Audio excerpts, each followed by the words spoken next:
Привет на всички, които гледат това видео. Сега ще си поговорим за значението на Плутон в девети дом.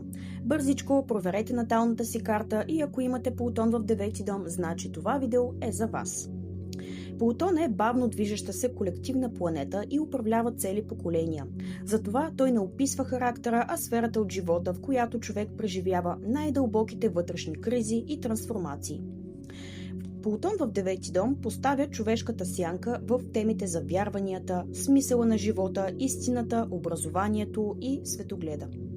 Човек с такава позиция не може просто да наследи чужда философия. Животът непрекъснато ще го поставя в ситуации, които го принуждават да разруши старите си убеждения, за да изгради свои собствени. Възможно е често да сте се сблъсквали с кризи на вярата. Да сте били разочаровани от религия, идеология, учител или система, в която сте вярвали безусловно.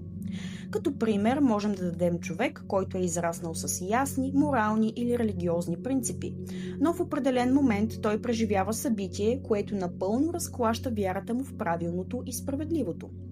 Така, този човек се отрича от това, което му е било посадено като вярвания и започва да изгражда своя собствена система от възгледи за живота. Плутон в девети дом често може да се проявява и чрез крайни възгледи, или фанатично придържане към една истина, или пълно отхвърляне на всякакви авторитети и религии. Колективната тема тук е власт чрез истина и знание, а вие я преживявате чрез борбата за смисъл и разбиране на по-голямата картина.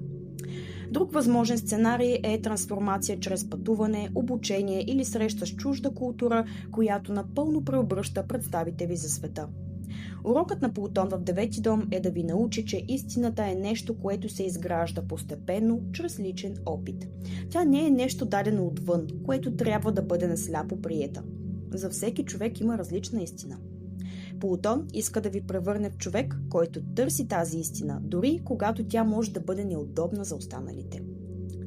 Това е позиция, която ви дава способност да водите другите през житейски кризи, защото самите вие сте минали през разпад на старите си вярвания, в които сте търсили смисъл и истина, на която да се опрете. Благодарим ви много за гледането на видеото и ви пожелаваме приятна и успешна седмица!